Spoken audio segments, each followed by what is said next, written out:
How does a person answer why something happens? When you look at the findings in different fields, Scant is the part of life in which we live. To attain the highest values. You also do like private consulting and coaching for people, right, and businesses to kind of, am I right in that? Sort of. I've had to shut down inquiries, and Okay. I've actually brought on a consultant who now handles that on behalf of me through the course. Yeah. Okay, cool. But you did, and you've talked about before, I think, how much you learned from that as well, just kind of in those one-on-one things where you're helping people tackle certain problems, and you probably leave those calls thinking like a whole bunch of ideas for your other content. And so I guess my question is actually then, like, do you miss that, and is that something you want to do more often?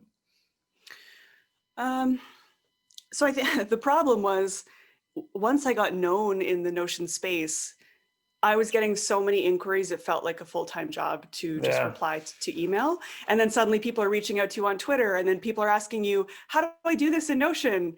I'm like, I'm not an employee, and so trying to balance these questions could be good YouTube content, or I could add this to the court. And so there were a couple of months there that were pretty hairy, and I was like, holy moly, like again, the traction happened so fast, so quickly that I didn't know how to catch up. I was like, I need more help. I need my assistant or whatever. So I definitely had to scramble very quickly to be able to figure out how to meet demand. How much of that demand do I want to meet? What are the projects that are super, super aligned? And what do I need to start saying no to?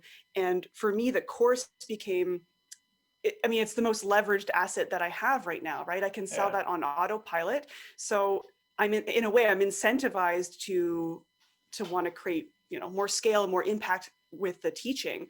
So there's only so much I can take on one-on-one if I want to make sure that the course is super scalable. I want it to be like the ultimate resource, the go-to course, for learning how to master your workflow. So the way I worked around that was, okay, I can only take on 2 or 3 of these clients at a time, and I'm going to need support with this. So, have a couple people in my course that excelled, did really well, were asking me about consulting, Notion consulting. And I thought, this could be a great opportunity. If they don't have a super big pipeline, and I have the pipeline, but I don't have the capacity. So now I can start to funnel, any inquiries that come in to people who've gone through my course.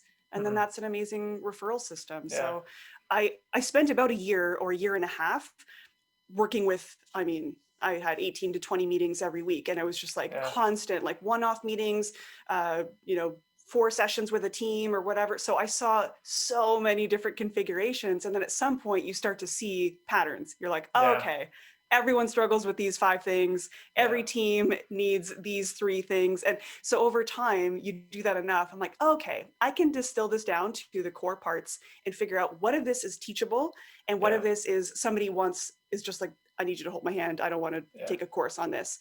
And teams are very different than individuals, right? So if a team needs to get up and running quickly, they're not going to do all that exploration. What is the fastest path to value? So having to figure out what that stuff is and do that at scale, at a course level, that's the challenge ultimately. So I had to shut down my books because it was just taking up too much of my time. And I feel like I had done enough work to see a good chunk of the patterns, and I needed to switch gears and go back to the course. Yeah. It sounds like, so you had identified the first principles. That's like half the battle. You really boiled it down to those, and now you could create the course around that, keep iterating on the course. I'm curious to know how you think about, like, we're starting to geek out about online courses here, but I know you're a huge fan of them as a consumer as well as a creator. The balance between, like, so you've got these core first principles, but everyone has a different use case. So how do you approach that?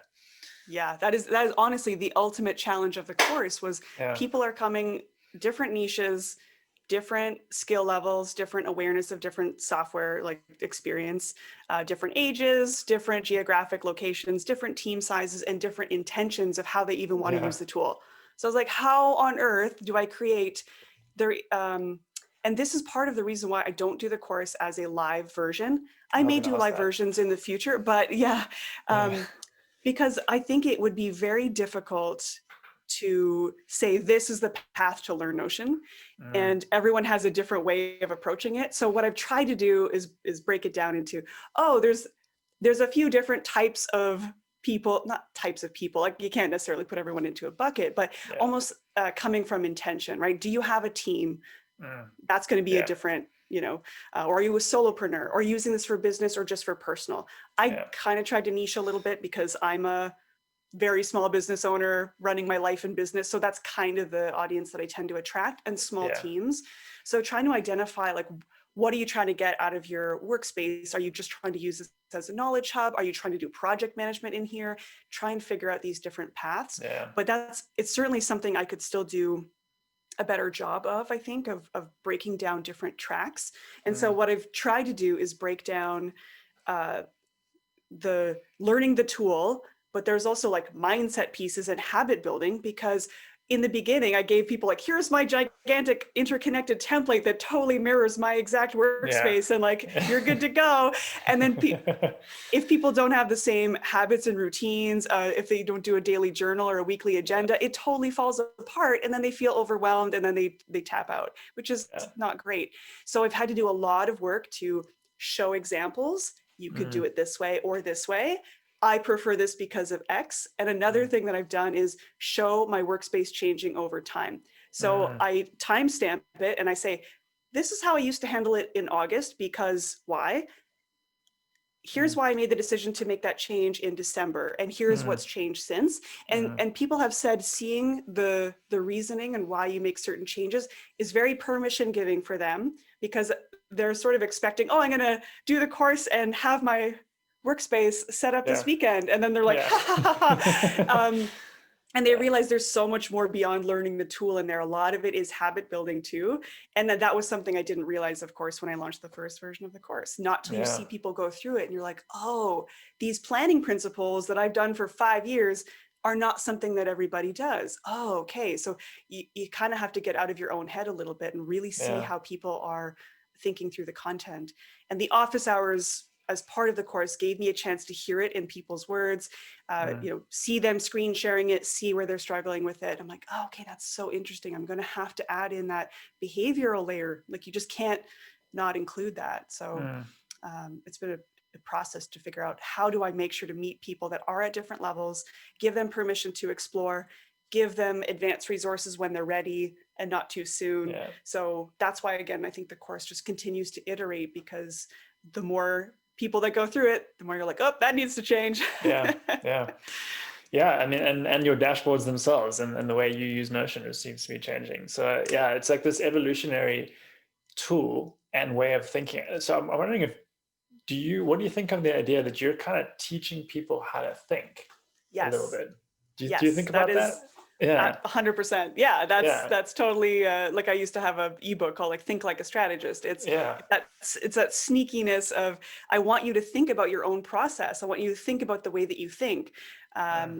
Even something so simple as a preferred view. Like, some people cringe when they look at the calendar view, and I'm like, you could use a board view and we could really simplify it. But it's like finding the moment where it clicks for someone and they can see that you can design it to make sense for the way that your brain works, but you have to know how your brain works and what you need.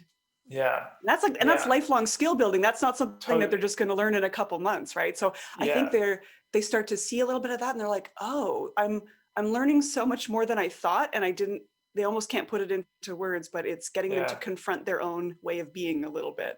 I mean, that's pretty profound. It's sort of like go back I mean, I think it is, and you go back to what we were saying earlier. Like, you don't want to be you've wrestled with this like typecast as the Notion person, right? And you're helping people solve problems like in their business and their life. That's really, and Notion is the tool to do that. Totally.